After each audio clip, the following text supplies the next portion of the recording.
Hello student, स्वागत है आपका एमसीएस क्लासेस में। आज का हमारा टॉपिक है चंदेल वंश। ठीक है, लास्ट लेक्चर में हमने कच्छप घात वंश देखा था। ठीक है, हम आपको रिवाइज कराएं। कच्छप घात की 3 शाखाएं थी। कौन कौन सी शाखाएं थी? सबसे पहले सिहोनिया की शाखा, सिहोनिया के पश्चात दुबकुंड की शाखा, और दुबकुंड के पश्चात नरवर की शाखा। 3 शाखाएं थी। ठीक है, और तीनों शाखाओं में उन्होंने प्रत्येक राजाओं के कार्य, उनके द्वारा किए गए युद्ध, और साथ में उनके द्वारा बनाए गए मंदिर इत्यादि को देख लिया था, जो प्रीलिम्स की दृष्टि से आईएमपी। जैसे कि आपको याद दिलाऊं, ककन मठ का मंदिर किसने निर्माण कराया था? ठीक है, 64 योगिनी का मंदिर किसने निर्माण कराया था? इन सब जो मंदिर निर्माण की स्थापत्य कला रही है, इनके क्वेश्चंस किसमें बनते हैं? प्रीलिम्स में डायरेक्ट बनते हैं। ठीक है, चलिए आज स्टार्ट करने वाले हम लोग चंदेल वंश।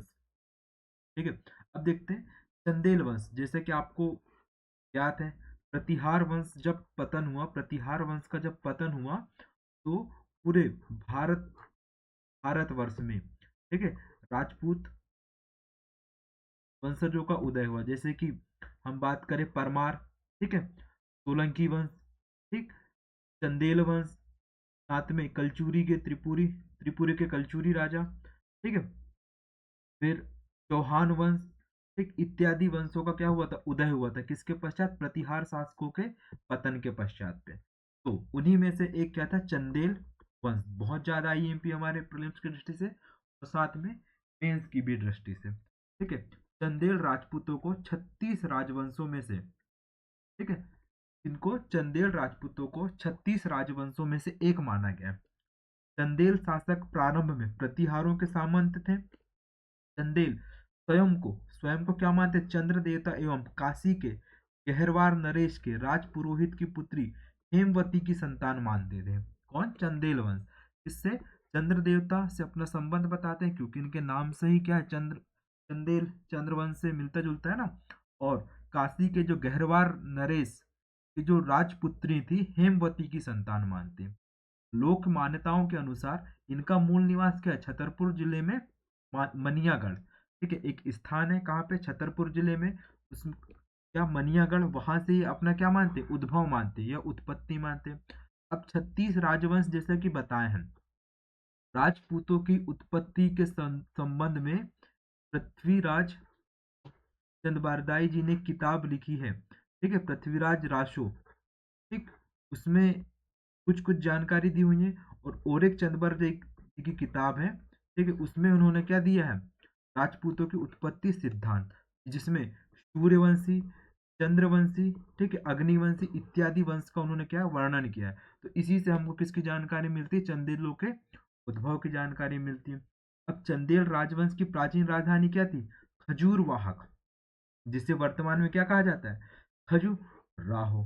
ठीक है, और अंग्रेजों के समय खजुराहो की खोज किसने की थी? तो आपको याद होना चाहिए, टी एस बर्ड ने की थी। किसने? टी एस बर्ड ने। अब इसे आप कैसे याद रखेंगे? देखो, खजूर का पेड़ कैसा होता है? अत्यधिक ऊंचाई में होता है। इसमें होता है अत्यधिक ऊंचाई, या हाइट अधिक होती है इसकी। और अत्यधिक ऊंचाई में कौन निवास करते हैं या कौन उड़ते हैं? तो बर्ड, बर्ड यानी कि पक्षी उड़ते हैं। तो आप इस तरीके से याद कर सकते हैं कि खजुराहो की खोज किसने की थी? टी एस बर्ड ने की थी। ठीक है, अब इनके जानकारी के स्रोत कौन कौन से हैं? पुरातात्विक स्रोत और साहित्यिक स्रोत। ठीक है, जैसे पुरातात्विक स्रोत में हम इनके अभिलेख देखेंगे। प्रत्येक राजा के अलग अलग अभिलेख हैं, इसलिए यहाँ पे मैं आपको अभिलेख नहीं बता रहा हूँ। ताम्रपत्र, ठीक, और सिक्के, ये 3 चीज देखेंगे हम किसमें? पुरातात्विक स्रोत में। और साहित्यिक स्रोत में परमार राशो, है ना, पृथ्वीराज राशो। परमार राशो किसने लिखी? जागनिक ने लिखी है। पृथ्वीराज राशो किसने लिखी? चंद्रबरदाई ने लिखी है। प्रबोध चंद्रोदय कृष्ण मिश्र ने लिखी है।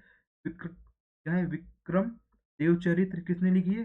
बिलहड़ ने लिखी है। और वीर भानुदय काव्यम, किससे? वीर भानुदय काव्यम से। इत्यादि साहित्य से हमें किसकी जानकारी मिलती है?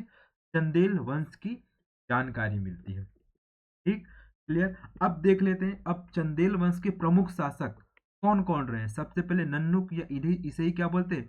चंद्रवर्मा। ये क्या थे? चंदेल वंश के संस्थापक माने जाते हैं। ठीक है, इसके पश्चात वाकपति, वाकपति के पश्चात जय शक्ति और विजय शक्ति। राहिल चौथे शासक कौन है? राहिल। राहिल के पश्चात क्या है? हर्ष। हर्ष के पश्चात यशोवर्मन, या इसे क्या बोलते हैं? लक्ष्मण वर्मा बोलते हैं। इसके पश्चात धंगदेव, फिर गंडदेव, फिर विद्याधर चंदेल, विजयपाल, देवपाल, कीर्ति वर्मा, सुलक्ष्मण वर्मा, जय वर्मा, पृथ्वी वर्मा, मदन वर्मा, यशु वर्मा सेकंड, परमार्दी देव और त्रिलोक वर्मा। ठीक है, तो इन प्रमुख राजाओं को हम विस्तार पूर्वक अध्ययन करेंगे और एक ही लेक्चर में हम इन्हें खत्म करने की कोशिश करेंगे। ठीक है, चलिए स्टार्ट करते हैं। पहले शासक नन्नुक। ठीक है, इन्हें क्या बोला जाता है? चंद्र वर्मा। जैसे कि यहाँ लिखा है क्या? चंद्र वर्मा इनका उपनाम है। ठीक है, कब इन्होंने चंदेल वंश की स्थापना की थी? 831 में की थी। इन्होंने कब तक के शासन किया था? 848 तक के। नन्नुक चंदेल वंश का संस्थापक था, जिसने 9वीं शताब्दी के प्रारंभ में कन्नौज के प्रतिहार शासकों के सामंत के रूप में खजुराहो के समीप पर क्या किया था? अपना राज्य शासन को स्थापित किया था और सुगमता पूर्वक उसका संचालन भी किया था। अब नन्नुक की उपाधि क्या थी? नृप। नृप यानी कि राजा, नृपपति और महीपति, इसकी 3 उपाधियां थी। किसकी? नन्नुक की। अब नन्नुक के पश्चात उसका पुत्र कौन? वाकपति। वाकपति क्या बनेगा? राजा बनेगा। ठीक है, अब वाकपति की जानकारी किससे मिलती? अभिलेखों में उसे क्षितिपाल या जनानंद भी कहा गया है। जनानंद सुंदर श्रीमान कहा गया है। किसे? वाकपति को। ठीक, और यह अपनी सैन्य क्षमताओं और बुद्धिमत्ता के लिए अत्यधिक प्रसिद्ध था। यानी कि यह इसकी सैनिक क्षमता कैसी थी? अत्यधिक सुदृढ़ थी, जिसके कारण इसने अनेक सारे युद्धों को विजित किया था। ठीक है, वाकपति ने अपना राज्य सिंहासन विंध्याचल पर्वत तक के क्या किया था? विस्तारित किया था। और विंध्याचल पर्वत को उसने क्या कहा था? आनंद धाम कहा था। क्या कहा था? आनंद धाम कहा था। वाकपति के पश्चात उसका पुत्र कौन? जय शक्ति और विजय शक्ति होंगे। ठीक है, और नेक्स्ट शासक कौन बनेगा? जय शक्ति। ठीक, कौन? जय शक्ति। इसने अपने पिता के पश्चात गद्दी पर बैठा और इसी के नाम पर, इसके जय शक्ति के नाम पर चंदेल वंशों का जो राज्य क्षेत्र विस्तारित था उसे क्या कहा जाता था? जेजाक भुक्ति कहा जाता था। क्या कहा जाता था? जेजाक भुक्ति। भुक्ति यानी कि प्रांत, जिला से भी बड़ा जो क्षेत्र होता था उसे गुप्त काल में क्या कहा जाता था? भुक्ति। भुक्ति के पूर्व विषय और विषय के नीचे क्या आते थे? विधि। विधि के नीचे ग्राम। ठीक है, और भुक्ति के पश्चात क्या आते थे? प्रांत। ये आपको याद होगा गुप्त काल में जब हम पढ़ेंगे उसमें हम देख लेंगे प्रशासनिक व्यवस्था किस प्रकार की थी गुप्त कालीन। ठीक है, तो जय शक्ति के नाम पे ही चंदेल राजाओं का जो राज्य क्षेत्र था उसे क्या कहता था? जेजाक भुक्ति। ठीक है, अब जय शक्ति के पश्चात उसी का भाई कौन? विजय शक्ति शासक बनेगा। ठीक है, जय शक्ति के पश्चात उसका भाई विजय शक्ति गद्दी पर बैठा, यह विजय गद्दी पर बैठा। जय शक्ति ने आसपास के कुछ क्षेत्रों को जीतकर चंदेल साम्राज्य में क्या कर लिया? मिला लिया। और उसका पुत्र कौन बनेगा? अगला शासक बनेगा, जिसका नाम क्या है? राहिल। बहुत ही आईएमपी है। राहिल के नाम से आपको राहिल सागर देखने को मिलेंगे। ठीक है, चलिए देख लेते हैं राहिल। ठीक है, राहिल नाम याद रखना आपको। 899 में शासक बना और 916 ईस्वी तक के शासन को संचालित करता है। विजय शक्ति का पुत्र और उत्तराधिकारी था। पत्नी इसकी कौन थी? राजमती, जिसकी जानकारी किससे मिलती है? परमाल रासो से मिलती है। परमाल रासो किसने लिखे? जागनिक ने लिखा है, आपको याद होगा। ठीक है, और किस भाषा में लिखते थे? बुंदेली भाषा में। ठीक, और बुंदेली भाषा की भी उपभाषा क्या? बनाफरी। इसमें इन्होंने अपनी आलाखंड की रचना की है। ठीक है, उपाधि क्या थी इनकी? नरेंद्र चंद्र थी उनकी उपाधि। किसकी? राहिल की। अपने शासन काल में उसने अनेक सरोवरों, सरोवर यानी कि तालाब। अब आपको एक योजना याद रखनी, अमृत सरोवर योजना। ठीक है, बहुत आईएमपी योजना है। भारत के स्वतंत्रता दिवस के 75वीं वर्षगांठ पे इस योजना को प्रारंभ किया गया था। और इस योजना का उद्देश्य क्या था? देखिए, मैं इसलिए बता रहा हूँ क्योंकि राहिल ने अनेक सरोवरों का निर्माण किया था। ठीक है, तो हमको जहां भी फैक्ट याद हो सकते हैं उन फैक्टों को याद रखना है। तो अमृत सरोवर कब आई थी? 2022 में ये योजना आई थी। ठीक है, इसका उद्देश्य क्या था? प्रत्येक जिले में 75 तालाबों, पौंड या सरोवरों का क्या करना? निर्माण करना, या जो पूर्व में निर्मित हो चुके हैं तालाब उनका क्या करना? पुनर्निर्माण करना। ठीक है, ये इसका उद्देश्य था। ठीक, तो इसी प्रकार राहिल ने क्या अनेक सरोवर, झील, बांधों और मंदिर का निर्माण कराया था, जैसे राहिल सागर, ठीक है, राहिल नगर और अजयगढ़ मंदिर बनवाया था इसने। किसने? राहिल ने। राहिल के पश्चात इसका पुत्र शासक बनेगा कौन? हर्षदेव। ठीक है, तो हम पढ़ते हैं अब क्या, हर्ष। राहिल की मृत्यु के पश्चात चंदेल वंश का शासक कौन बना? हर्ष बना। हर्ष ने अपने अधिस्वामी प्रतिहार शासक महिपाल को पर्याप्त सहायता देकर अपने वंश के क्या गौरव को बढ़ाया। यानी कि अभी कौन कौन हम बात करें, नन्नुक, वाकपति, जयशक्ति, राहिल, ये सब किसके सामंत थे? और हर्ष भी किसका सामंत था? प्रतिहारों के सामंत थे। ठीक, इसने चौहान राजकुमारी कंचुका देवी से विवाह किया। किसने? हर्ष ने। हर्ष ने किससे विवाह किया? चौहान वंश की राजकुमारी थी कंचुका देवी से विवाह किया। और उसी के समय चंदेलों की गणना उत्तरी भारत के शक्तिशाली राजवंशों में की जाने लगी, क्योंकि आपस में इन्होंने क्या वैवाहिक संबंध स्थापित कर लिए, और वैवाहिक संबंध स्थापित करने के पश्चात सब एकजुट होकर के अपने क्या युद्धों का संचालन करने लगे। इसलिए इनकी आपसी शक्ति क्या होती गई? बढ़ती गई। ठीक, अब इसके पश्चात इसका पुत्र कौन होगा? यशोवर्मन। लेकिन हर्ष की एक उपाधि थी, हरिहर्ष ज्वार हरण मणि, ये इसकी क्या थी? उपाधि थी। ठीक है, तो ये आपको याद रखना है ना। अब नेक्स्ट शासक देख लेते हैं, यशोवर्मन, या इसे ही क्या बोलते हैं? लक्ष्मण वर्मन। ये हर्ष का पुत्र था। कौन है ये? यशोवर्मन। लिख लीजिए, यशोवर्मन हर्ष का पुत्र तथा चंदेल वंश का उत्तराधिकारी था। इसका इसकी माता का नाम क्या था? कंचुका देवी, जो चौहान वंश की कौन थी? राजकुमारी थी। खजुराहो के शिलालेख में यशोवर्मन की हिमालय से लेकर के कहाँ तक? मालवा तक। हिमालय से लेकर के मालवा तक, और कश्मीर से लेकर के बंगाल तक। कहाँ से? कश्मीर से लेकर के बंगाल तक इसके विजय अभियानों की क्या की गई है? प्रशंसा की गई है। किसमें? खजुराहो के अभिलेखों में। ठीक है, इन पुरालेखों में उसने गोंड, कौशल, कश्मीर, मिथिला, चेदी, गुर्जर प्रदेशों एवं कलिंजर किले पर क्या किया था? विजय प्राप्त किया था। इसमें खजुराहो अभिलेख से जानकारी मिलती है कि उसने गोंड, कौशल, कश्मीर, मिथिला, चेदी, गुर्जर प्रतिहार के राजा और कलिंजर किले पर इसने विजय प्राप्त की थी। किसने? यशोवर्मन ने। ठीक है, यशोवर्मन ने प्रतिहार शासक की सर्वोच्च सत्ता को मानने से इनकार कर दिया। तो कह सकते हैं इसने अपने आप को क्या कर लिया था? स्वतंत्र घोषित कर लिया था। किनसे? प्रतिहारों से। ठीक, अब देखो यशोवर्मा की उपलब्धि कौन कौन सी? कलिंजय पर विजय की थी इसने। किसने? कलिंजर पर विजय, महिपाल को पराजित किया था। त्रिपुरी पर विजय, युवराज प्रथम को इसने पराजित किया था। ठीक है, मालवा पर विजय, सियक प्रथम, परमार वंश के शासक कौन थे? सियक प्रथम को पराजित किया था। गौंड शासक ठीक है, गौंड शासकों को पराजित किया था। पालों को पराजित किया था। कश्मीर में खसों पर इसने विजय प्राप्त की थी। ठीक है, और अंत में इसने प्रतिहारों को समाप्त करने के पश्चात अपने आप को स्वतंत्र राजा के रूप में उत्तर भारत की शक्ति में अपने आप को स्थापित किया था। किसने? यशोवर्मा ने। ठीक है, देवपाल थे यशोवर्मन को विष्णु की प्रतिमा प्राप्त हुई, जो उसके पिता को कांगना नरेश, ठीक है, कांगड़ा के नरेश थे, उनसे प्राप्त हुई थी। ठीक है, यह मूर्ति भोज या तिब्बत के राजा से प्राप्त की थी। इस नायाब प्रतिमा की स्थापना के लिए यशोवर्मन ने खजुराहो में एक भव्य मंदिर का निर्माण कराया, और उस भव्य मंदिर को क्या कहा जाता है? चतुर्भुज मंदिर कहा जाता है। क्या कहा जाता है? चतुर्भुज मंदिर। तो उसी विष्णु प्रतिमा के लिए इसने क्या बनवाया? चतुर्भुज मंदिर बनाया। कहाँ पे? खजुराहो में। ये आपको याद रखना है। यशोवर्मा के द्वारा खजुराहो में कौन सा मंदिर बनाया गया था? चतुर्भुज मंदिर बनाया गया था। ठीक है, यशोवर्मन ने एक सुंदर तालाब का भी निर्माण कराया था। अब यशोवर्मा का पुत्र कौन होगा? धंग देव। ये भी हमारे एग्जाम की दृष्टि से बहुत आईएमपी है ना। चलो देखते हैं, धंग देव यह यशोवर्मा का पुत्र था एवं उसका उत्तराधिकारी था। ठीक है, और चंदेल वंश का सर्वाधिक प्रतापी राजा था। इसने अपने पिता से प्राप्त सुदृढ़ राज्य की सीमाओं को क्या किया? विस्तार किया।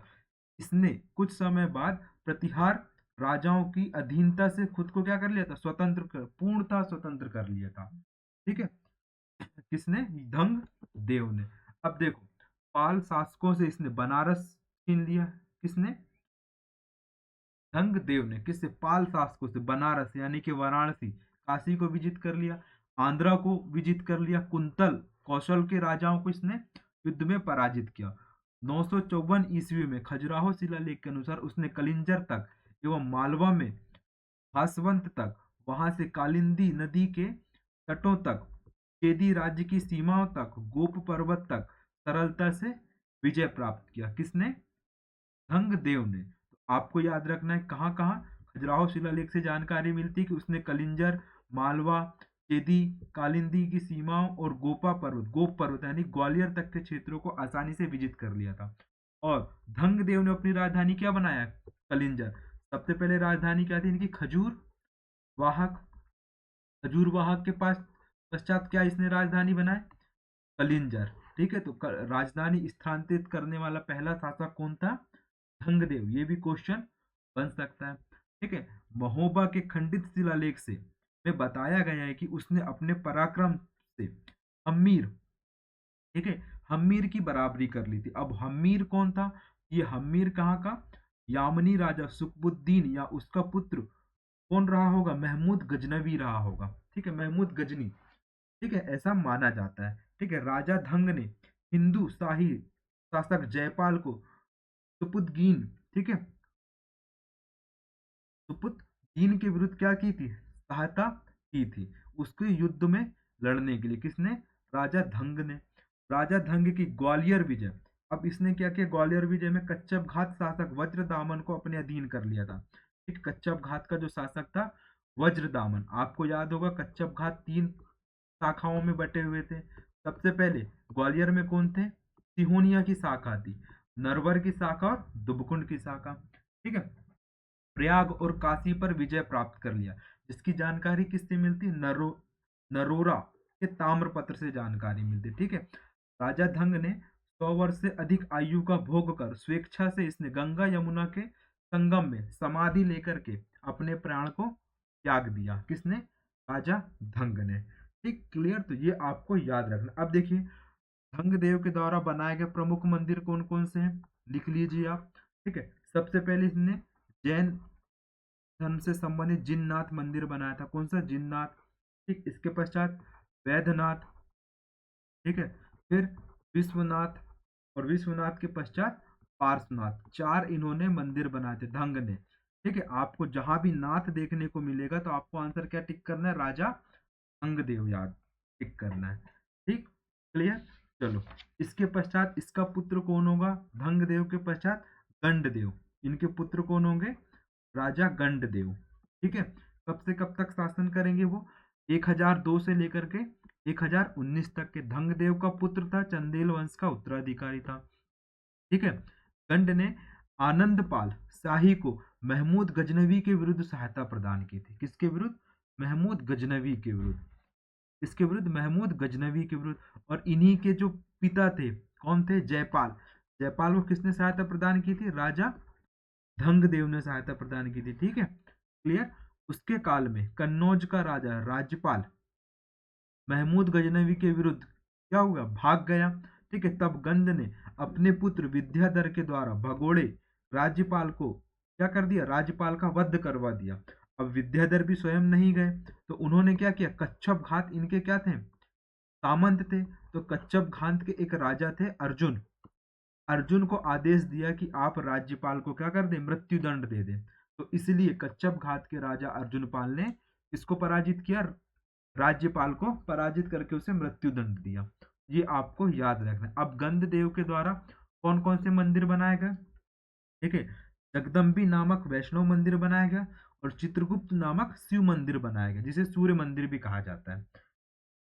ठीक है, ये आपको याद रखना किससे? गंध देव से। अब नेक्स्ट देखते हैं इनके पुत्र कौन होंगे? विद्याधर। ठीक है, जैसे कि यहाँ पे लिखा हुआ है। ठीक है, विद्याधर सबसे महान और सबसे पराक्रमी राजा थे। किसके? चंदेल वंश के। कब से कब तक इन्होंने शासन किया? 1019 से लेकर के 1027 तक के। ठीक है, राजा गंड के पुत्र एवं विद्याधर को अपने पिता का अखंड साम्राज्य प्राप्त हुआ। इसके शासन काल में चंदेलों की शक्ति कैसे होगी? चरम पर पहुंच गई, यानी कि अपने शीर्ष पे पहुंच गई। ठीक है, इनकी उपलब्धियां कौन कौन सी हैं देख लेते हैं। सबसे पहले राजनीतिक उपलब्धियां। तो विद्याधर ने कन्नौज के राजा राज्यपाल की हत्या उसके ही ग्वालियर के सामंत कच्छप घात वंशी अर्जुन के द्वारा करवा, जैसा कि मैंने आपको बताया। ठीक है, मालवा के शासक परमार भोज को पराजित किया इन्होंने, बहुत ज्यादा आईएमपी है।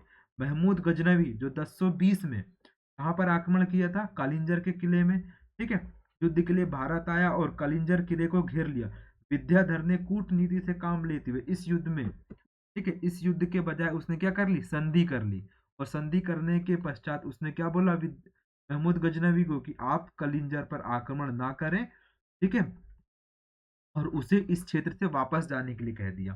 ठीक है, महमूद ने विद्याधर को 15 किले क्या किए, इनाम दिए। जो महमूद गजनवी का जो भारत विजयी अभियान चल रहा था उसमें से उसको किसने रोका था, विद्याधर ने रोका था।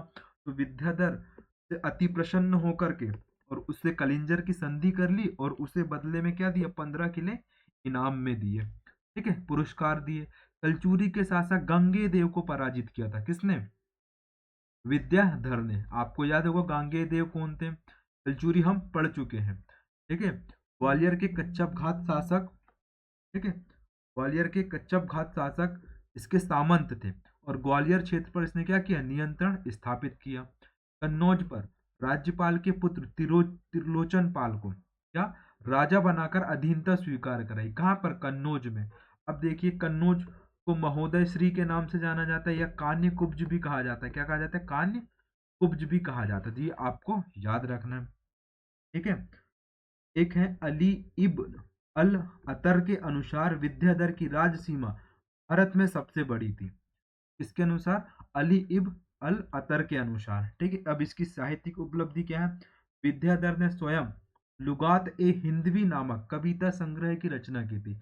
आईएमपी है, ये पूछा जा सकता है क्या लुगात ए हिंदवी किसकी रचना है, तो विद्याधर की रचना है। ठीक है, अब इनकी स्थापत्य उपलब्धियां क्या है, खजुराहो में कंदरिया महादेव का मंदिर बनाया, किसका, कंदरिया महादेव का मंदिर बनवाया था, किसने, विद्याधर ने। तो ये आपको याद रखना है। और जो किस भगवान को समर्पित है, भगवान शिव को समर्पित है। कौन सा मंदिर, कंदरिया महादेव का मंदिर। और किस शैली में निर्मित था, ये पंचायतन शैली। अब पंचायतन शैली क्या होती है, अब देख लीजिए, ये एक मुख्य मंदिर है। ठीक है, ऐसा मंदिर है। ठीक, ये हो गया मंदिर। अब मंदिर के आसपास अन्य छोटे छोटे मंदिर हैं। ठीक है, तो ये मुख्य मंदिर है और ये अन्य मंदिर है, इसी और इसके आसपास 4 मंदिर घिरे हुए हैं। इसलिए यही शैली क्या कहलाती है, पंचायतन शैली।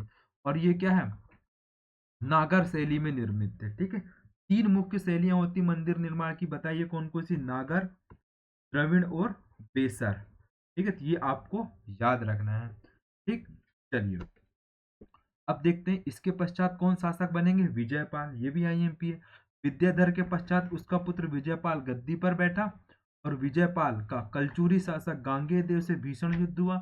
एवं महोबा के खंडित शिलालेख से ज्ञात होता है कि उसे बनारस सहित अपने पूर्वी क्षेत्र से क्या, अपने राज्य को खोना पड़ा, किसको, विजयपाल को।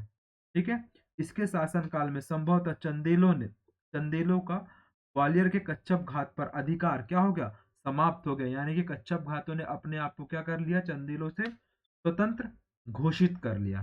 ठीक है, और विजयपाल के पश्चात उसका पुत्र कौन, देववर्मन क्या बनेगा, शासक बनेगा। देववर्मन कब से कब तक रहेगा, 1050 से लेकर के 1060 तक के।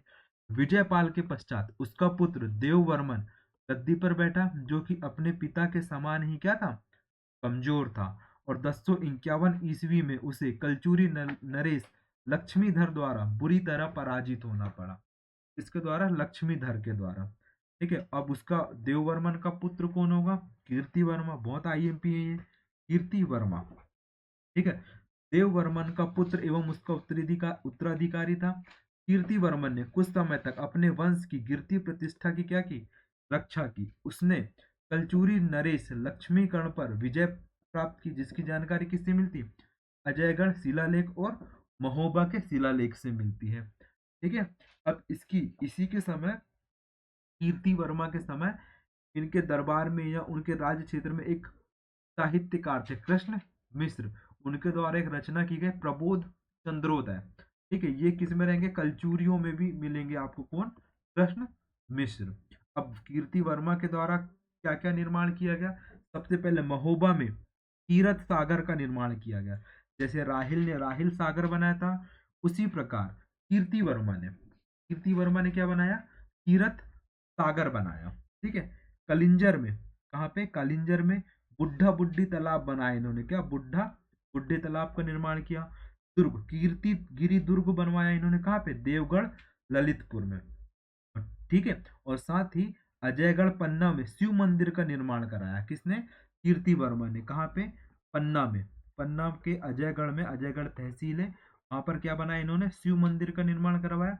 और साथ में कीर्ति वर्मा पहला शासक था जिसने सोने के सिक्के जारी किए थे, किसने, कीर्ति वर्मा ने। ये आपको याद रखना है।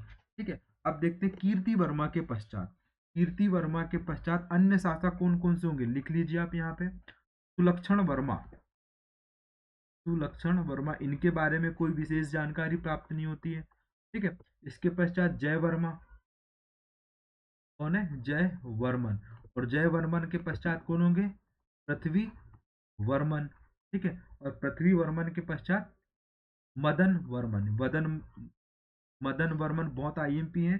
ठीक है, इनका हम लोग शॉर्ट में अध्ययन कर लेते हैं। देखो, मदन वर्मन सबसे लंबा काल रहेगा इनका 1129 से लेकर के 1164 या 63 ईस्वी तक के। ठीक है, साहित्यिक प्रमाण शिलालेख एवं प्राप्त सिक्कों से प्रकट होता है कि उसके शासनकाल में चंदेल शासकों ने अपने आप को पुनः रिवाइव किया और अपनी शक्तियों का क्या किया, विस्तार किया। इसने, चंदेल शासकों ने। महू शिलालेख के अनुसार उसने कलचूरी नरेश गयकर्ण पर क्या की, विजय प्राप्त की। किस पे, गयकर्ण। लक्ष्मीकर्ण के पश्चात उसका पुत्र कौन होगा, गयकर्ण। और गयकर्ण को किसने पराजित किया था, मदन वर्मा ने।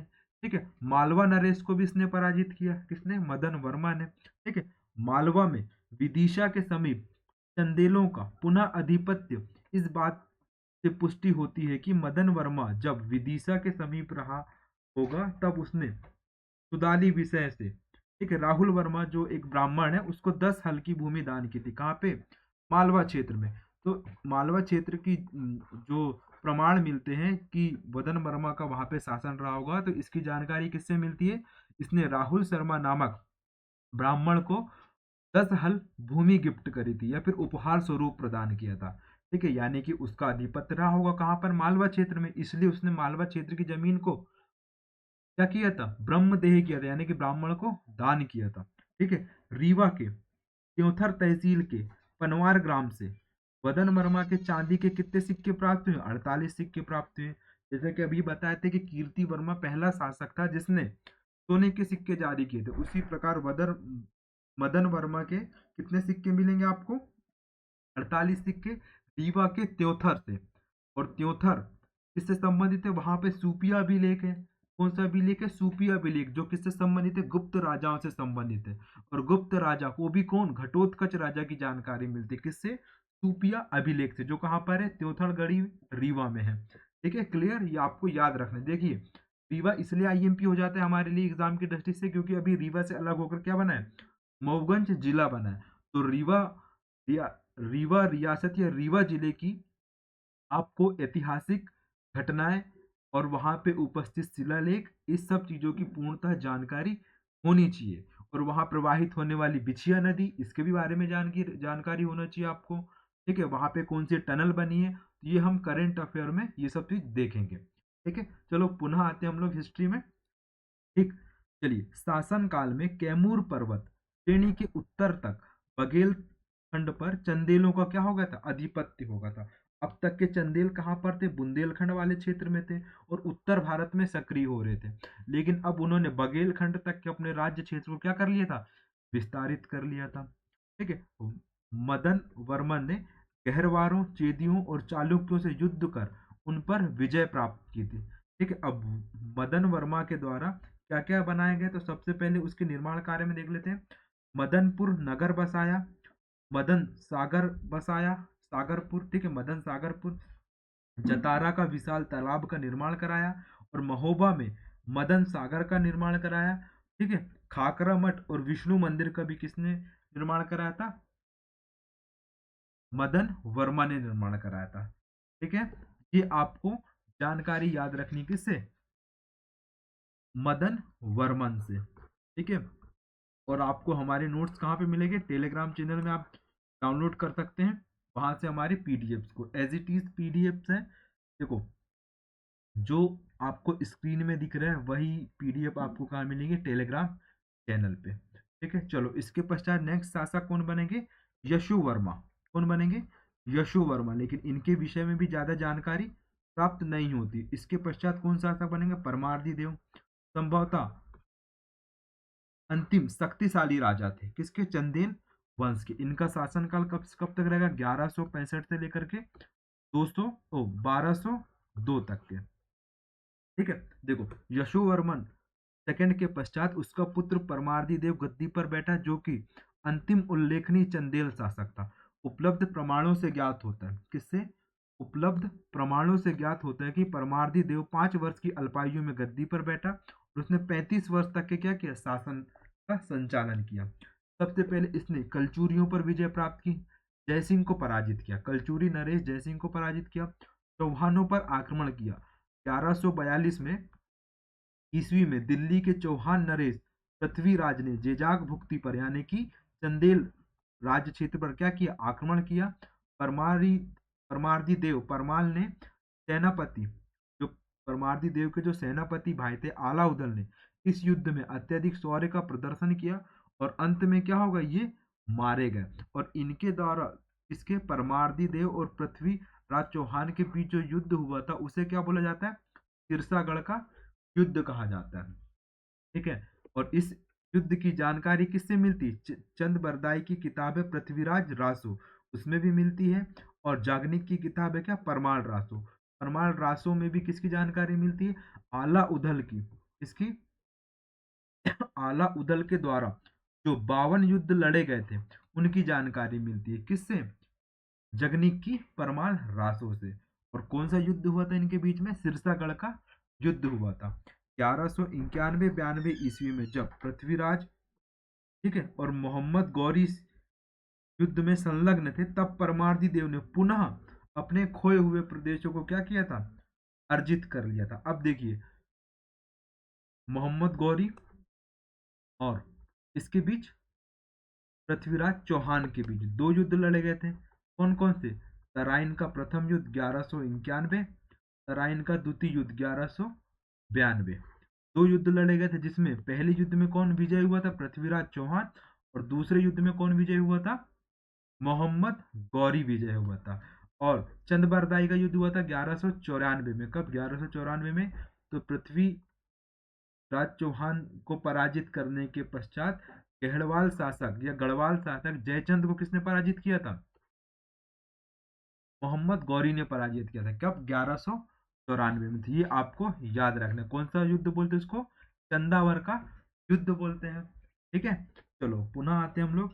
तो जब दोनों के बीच में युद्ध हो रहा था, पृथ्वीराज चौहान और मोहम्मद गौरी के बीच, तो उसी के समय पे परमार्दी देव पुनः अपने आप को क्या किया, शक्तिशाली बनने के लिए अपने राज्य क्षेत्र का विस्तार करने लगा। और 1202 ईस्वी में कुतुबुद्दीन ऐबक ने शमसुद्दीन इल्तुतमिश, ठीक है, शमसुद्दीन अल्तमश एवं साहिब किरानी के साथ कलिंजर पर आक्रमण कर दिया। किसने, मोहम्मद गौरी का सेनापति कौन था, कुतुबुद्दीन ऐबक था। इसने क्या कर दिया, आक्रमण कर दिया किस पर, परमार्दी देव पर। और इसमें, ठीक है, इस युद्ध में, ठीक है, इस युद्ध में परमार्दी देव उनके सामने क्या नहीं हो सका, उतने अच्छे से युद्ध नहीं कर सका और वो क्या हो गया, भाग गया। तो इसी के विरोध में, ठीक है, इसी के विरोध में जो परमार्दी देव के मंत्री थे उन्होंने किसकी हत्या हत्या कर दी, परमार्दी देव की हत्या कर दी और उसके पुत्र त्रिलोक वर्मन को क्या घोषित किया, राजा घोषित किया।